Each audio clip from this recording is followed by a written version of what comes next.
Ukraine और America की खुफिया रिपोर्ट में कुछ बड़े चौंकाने वाले दावे किए जा रहे हैं। दावे यह है कि रूस के 75% हथियार खत्म हो चुके हैं और अब कयास ये लगाए जा रहे हैं कि ऐसे में पुतिन रूस के वजूद को बचाने के लिए भयानक परमाणु जंग आगे बढ़ा सकते हैं। वैसे इसके लिए पुतिन जंग के पहले दिन से ही खौफनाक परमाणु युद्ध की तैयारी कर चुके हैं और अब वो इस पर और रफ्तार से आगे भी बढ़ सकते हैं। यूक्रेन और अमेरिका की ये खुफिया आंकड़े देखकर भले ही यूक्रेनी खुश हो रहे हों, लेकिन जमीनी हकीकत अभी भी यही है कि रूस यूक्रेन को बुरी तरह से रौंद रहा है। खुद यूक्रेन के राष्ट्रपति ज़ेलेंस्की कह चुके हैं कि रूस यूक्रेन को दबाव कर रहा है। The occupiers have a significant advantage in artillery. They have an advantage in ammunition. They have much more missiles and planes. क्या आप मुद्रा लोन के लिए दर्जनों बैंक जाकर थक चुके हैं? आसानी से 10 लाख मुद्रा लोन कैसे प्राप्त करें सीखना है तो फ्रीडम ऐप को अभी डाउनलोड करें। We ever had, and it's true, but our defense forces stand.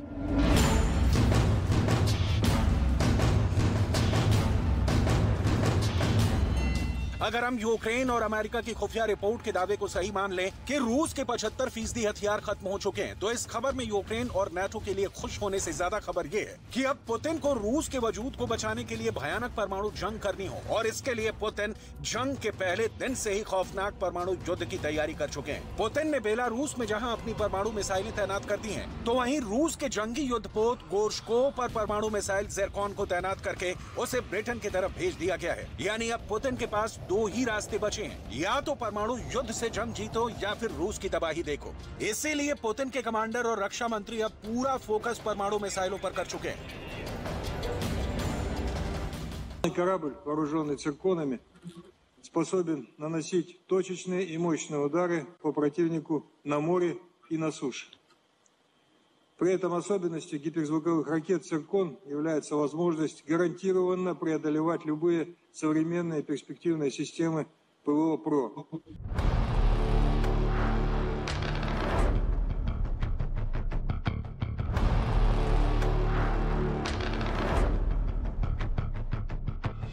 Putin अब जंग में आर पार करना चाहते हैं। रूस के सामने इस वक्त दो चुनौतियां हैं। पहली, यूक्रेन के जिन इलाकों पर रूस का कब्जा हो चुका है वहां पर रूस का कब्जा बना रहे, और दूसरा, यूक्रेन को पश्चिमी देशों से मिल रहे हथियारों की खेप को रोका जा सके, ताकि भारी संख्या में रूसी सैनिक युद्ध में मारे जा रहे हैं उनकी जान को बचाया जा सके। अगर जंग में रूसी सैनिक किसी तरह से मारे जाते रहे तो फिर पुतिन के लिए अपने देश को जवाब देना वाकई बहुत कठिन हो जाएगा। इसीलिए पुतिन ने परमाणु मिसाइल ज़िरकॉन को युद्ध में उतारकर जहां एक तरफ दुश्मनों को हक्का बक्का कर दिया है, तो वहीं दूसरी तरफ पुतिन की प्राइवेट आर्मी वैगनर ग्रुप ने यूक्रेन के बखमुत और उसके आसपास के शहरों पर कब्जा शुरू कर दिया है। राष्ट्रपति ज़ेलेंस्की तक वैगनर ग्रुप के खौफनाक हमलों से दहल गए हैं। मीडिया में आई खबरों के मुताबिक रूस की प्राइवेट आर्मी वैगनर ग्रुप के चीफ येवगेनी पिरोगजिन ने दावा किया है कि यूक्रेनी शहर सोलेदार पर पूरी तरह से कब्जा हो चुका है। सोलेदार शहर बखमुत से लगभग 15 किलोमीटर दूर है। हम आपको बता दें कि रूसी हमलों की वजह से बखमुत शहर की 70,000 आबादी शहर छोड़कर भाग चुकी है। यहाँ रूसी फौज ने भयानक हमले किए हैं। यही हाल अब बखमुत के बाद सोलेदार शहर का होने जा रहा है।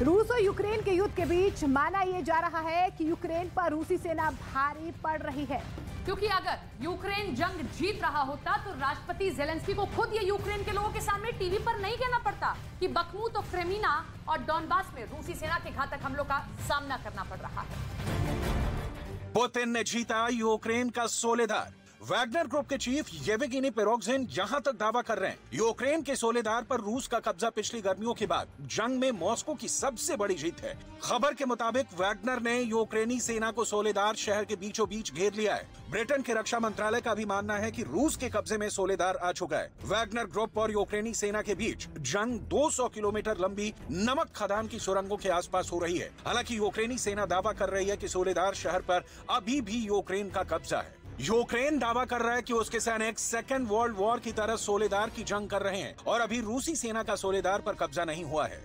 इतना तो तय है कि यूक्रेन पर रूसी सेना भारी पड़ रही है। अगर यूक्रेन जंग जीत रहा होता तो राष्ट्रपति ज़ेलेंस्की को टीवी पर यह नहीं कहना पड़ता कि बखमुत, क्रेमिना और डॉनबास में रूसी सेना के घातक हमलों का सामना करना पड़ रहा है। Креміна та інші напрямки на Донбасі, які потребують зараз максимуму сил і концентрації. Ситуація там важка, болісна. Окупанти витрачають усі доступні їм ресурси, а це значні ресурси, щоб вичавити хоча б якесь просування. І я дякую всім нашим хлопцям, які стоять на позиціях, стоять міцно і які все ж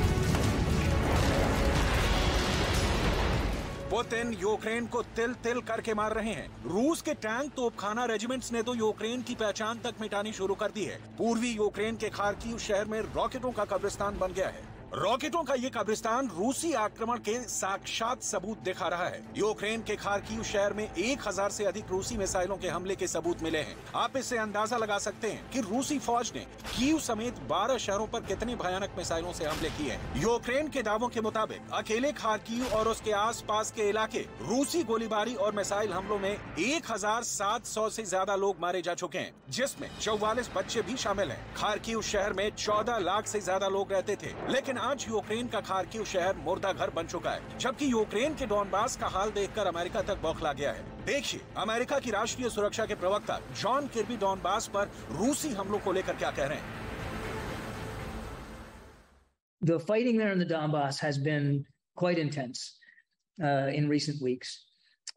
And it's pretty clear to us, and certainly clear to the Ukrainians, that the Russians continue to flow manpower in to try to tip the balance there, particularly in the Donetsk area. And it's war, and it's bloody, and it's vicious, and it has been over the last several weeks.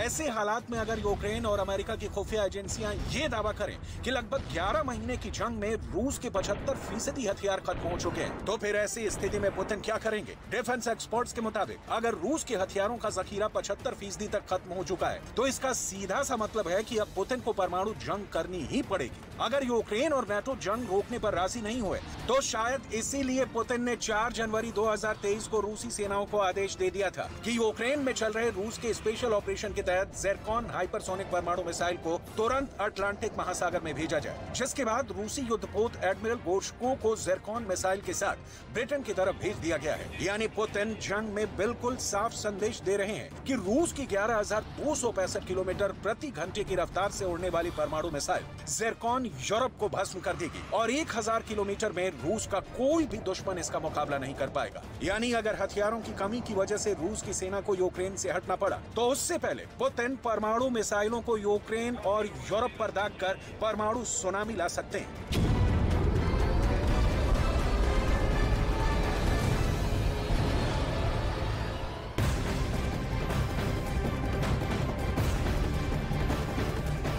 Ukraine जंग में कई सवाल खड़े हो रहे हैं। कब्जे की ये लड़ाई, लेकिन क्या कब्रिस्तान पर भी कब्जे की लड़ाई आगे बढ़ रही है? क्योंकि रूस ने यूक्रेन के 5वें प्रांत पर कब्जे की लड़ाई अब और तेज कर दी है। बिल्कुल, बखमूत प्रांत के आपको बता दें कि लगातार कब्जा हो रहा है और सोलेदार शहर पर कब्जे का यह बड़ा दावा किया जा रहा है। इस बीच अमेरिकी सैटेलाइट कंपनी मैक्सा टेक्नोलॉजीज ने सोलेदार शहर की कुछ सैटेलाइट तस्वीरों को जारी किया है और ये देखकर पता चलता है कि हंसते खेलते इस शहर को किस तरह से रूस ने कंक्रीट के कब्रिस्तान में तब्दील कर दिया है।